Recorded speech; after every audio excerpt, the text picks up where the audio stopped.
Buenas a todos, bienvenidos al campus de la Universidad Francisco Marroquín.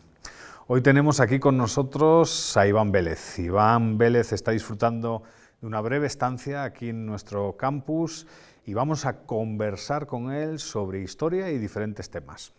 Iván es arquitecto, historiador, escritor y un gran divulgador. Cuenta con una producción bibliográfica intensa y su último libro versa sobre la Reconquista. Pero el día de hoy vamos a hablar de La leyenda negra, pues el año que viene se cumplirán 10 años de la publicación de ese texto. ¿Cómo entender la leyenda negra para que aquellos que nos ven, pues en educación superior, pero también en educación secundaria e incluso en primaria, puedan entender de qué estamos hablando? Bueno, la leyenda negra, digamos que es un artefacto propagandístico vinculado a grandes estructuras imperiales, creo que es la palabra que mejor lo define, y en concreto, cuando uno oye hablar de la leyenda negra, lo conecta directamente con España y con su pasado, con el pasado imperial que involucra pues, tanto a la España actual como a las repúblicas que surgen después del fin de aquel imperio, ¿no?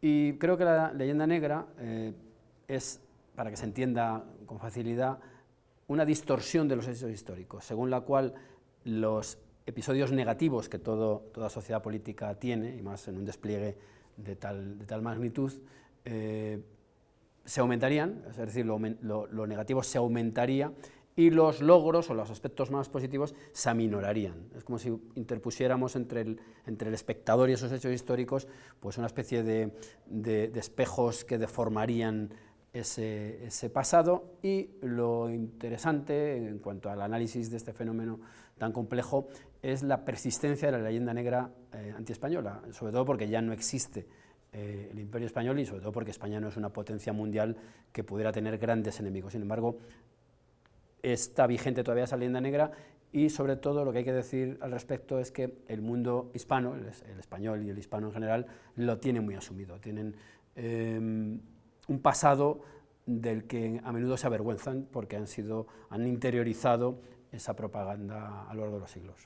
Muy interesante. Si tuviésemos que enumerar, digamos, qué elementos son los más, digamos, obscenos en esa reconstrucción de la historia, ¿qué elementos podríamos enumerar? Yo creo que habría una especie de cuestiones negrolegendarias, y las fundamentales serían, pues, por ejemplo, la idea de que los españoles cometieron un genocidio en América.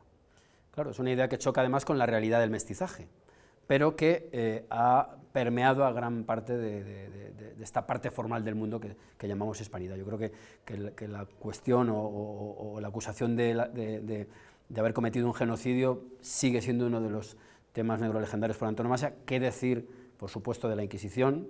La Inquisición también es es una cuestión negrolegendaria también.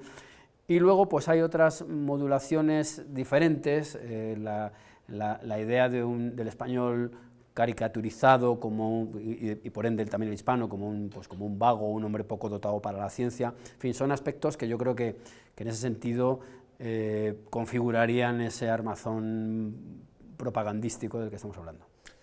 Me han dicho que te ha interesado mucho el lienzo de Quequecholan, ¿no? Y que precisamente el lienzo de Quequecholan va un poco contra esa narrativa neurolegendaria. Me ha interesado muchísimo, de hecho, lo conocía vagamente, pero claro, con el análisis que se ha hecho aquí en la Marroquín me he quedado verdaderamente sobrecogido, porque claro, la interpretación que se da de todos los símbolos, que de la perspectiva de un español del siglo XXI no puedes entender, pues ves la complejidad de la conquista, ves las alianzas que se van trabando entre las naciones étnicas existentes enfrentadas a otras muchas, lo cual rompe la idea de un nuevo mundo armónico y en paz, y la verdad que es un baño de realidad, además dotado de gran belleza, desde el propio inicio. A mí me impresiona ese sincretismo simbólico que se establece con el águila bicéfala, que es negra en su lado derecho y dorada en el izquierdo, que era, digamos, el estandarte de esa tribu que establece una alianza con Hernán Cortés y que va pasando por una serie de pueblos por los que había pasado ya Alvarado, pero en este caso pues afianzando la conquista y bueno, pues enfrentando a indios con indios, lo cual quiere decir que el indio como un ente absolutamente abstracto pues se rompe con documentos de esa valía. Y me parece que el esfuerzo que ha hecho la universidad es muy interesante, sobre todo porque aclara mucho lo pasado. Claro. La idea es, y un poco ya para finalizar esta conversación, ¿qué retos hay por delante, ¿no?, en cuanto a esa, digamos, leyenda negra que tanto daño hace a la comunidad iberoamericana? Bueno, yo creo que los retos están pues en conseguir algo que lo tenemos al alcance de la mano. Si hay una cosa que distingue al Imperio Español es la cantidad de papel que produjo, la cantidad de documentación. Yo creo que, por ejemplo, el caso de este lienzo es ejemplar. Se trata de analizar la realidad de la documentación, o por lo menos investigarla, esclarecerla y sacarla a la luz, y entender que los hechos acaecidos hace medio siglo o de medio siglo en adelante pues son mucho más complejos de las simplificaciones que se nos dan.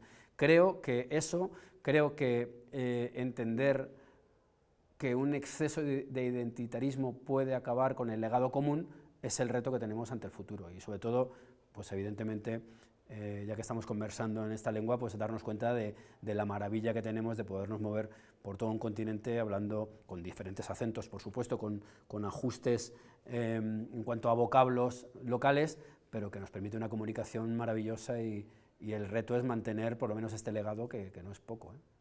Bueno, pues muchas gracias, y a todos los que nos están viendo, hasta la próxima.